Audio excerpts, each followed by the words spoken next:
اعلان بالفور 1917 یہودی آباد ہونے شروع ہو گئے، اور اصل میں اسی کے لیے خلافت کو منسوخ کرایا گیا۔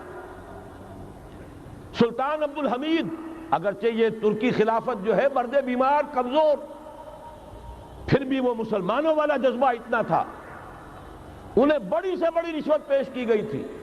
ظاہر بات ہے یہودیوں سے بڑھ کر رشوت دینے والا کون ہو سکتا، جن کے ہاں ایسے بینکر ہوں جو 40 بلین ڈالر کا ایک چیک لکھ سکیں۔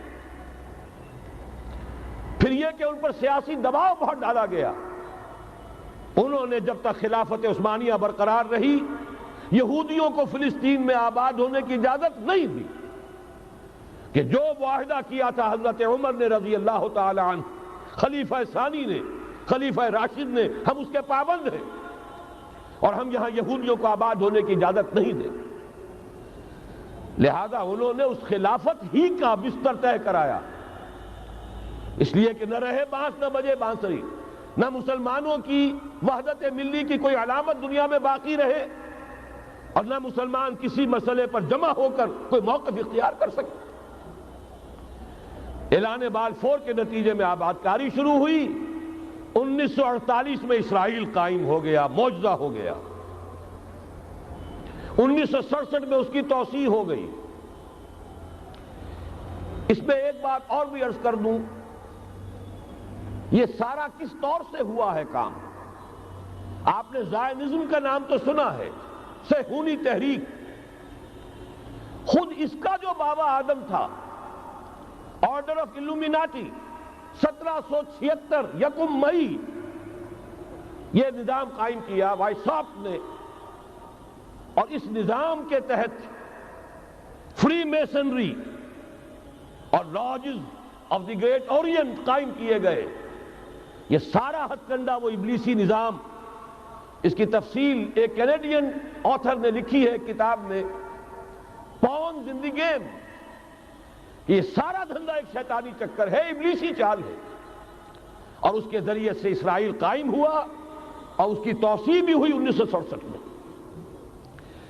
اب یہاں تک پہنچنے کے بعد ان کے پیش نظر بقیہ دنیا کی تسخیر اور اسے فتح کرنے کا معاملہ ہے، اور سب سے بڑھ کر اسلام کی بیخ-کنی اور اس کا راستہ روکنا، یہ ان کے پیش نظر ہے۔ یریدون لیطفئوا نور اللہ بافواہہم۔ صورت اس وقت کیا ہے؟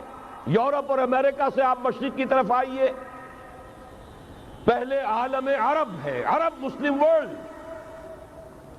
مجھے یہ کہتے ہوئے سخت دکھ ہو رہا ہے، پورا عالم عرب وہ فتح کر چکے، وہ عرب ممالک کے جو اسرائیل کے ساتھ کسی میز پر بیٹھ کر گفتگو کرنے کو تیار نہیں تھے۔ آپ دیکھ رہے ہیں کہ لائن لگ گئی۔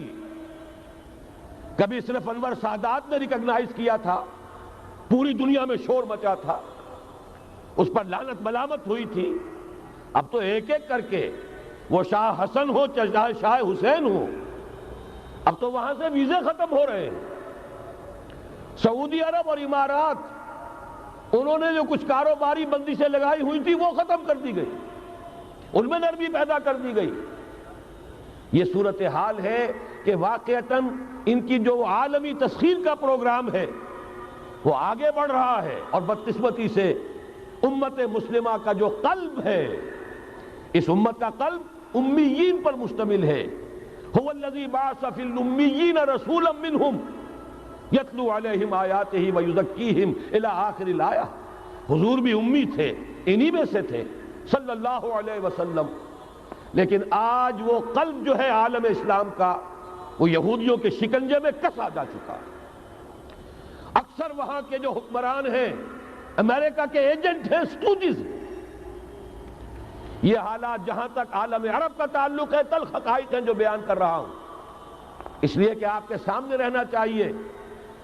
یہ جو اقبال نے کہا کہ دنیا کو ہے پھر مار گئے روح و بدن پیش، ابلیس نے پھر اپنے درندوں کو ابھارا، اللہ کو پا مر دیے مومن پہ بھروسہ، ابلیس کو یورپ کی مشینوں کا سہارا۔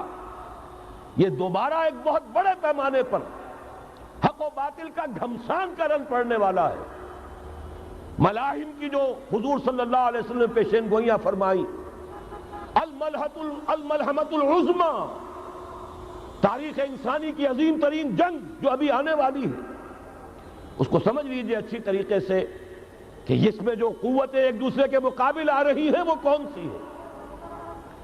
نیو ورلڈ آرڈر کہنے کو امریکہ کے زیر قیادت ہے، حقیقت میں امریکہ خود یہودیوں کے پنجے میں ہے۔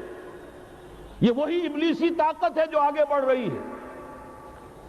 عالم عرب کو فتح کرنے کے بعد اب ان کے پاس اگلا عالم اسلام کا حصہ ہے، غیر عرب مسلم ورلڈ۔ ایران ہے، اس کے شمال مشرق میں ترکستان ہے، روسی اور چینی، مشرق میں افغانستان ہے، پاکستان ہے، یہ ایک بہت بڑا سالڈ بلاک ہے۔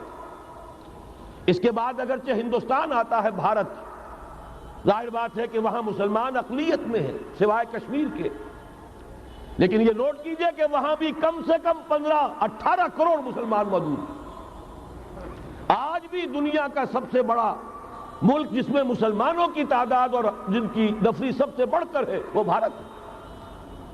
اس کے بعد پھر انڈونیشیا، ملائیشیا ہے، اس سے آگے ہے پھر فار ایسٹ، ابھی انہیں فتح کرنا ہے۔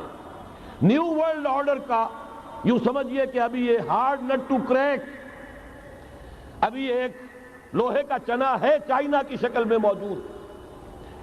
اور مجھے یاد آ رہا ہے ڈی گال کے الفاظ بہت سے لوگوں نے سنے ہوں گے، اس نے کہا تھا کہ ہم نے خام خواہ روس کو اپنا دشمن بنا لیا ہے، وہ تو ہمارا بھائی ہے، وائٹ ریسس، وہ تو بنیادی طور پر یورپین قوم ہے۔ Beware of the yellow masses of the east, تمہیں گھبرانا چاہیے، تمہیں خبر لینی چاہیے، وہ مشرق بعید کے جو زرد رو لوگ ہیں، چائنا، انڈو چائنا، جاپان،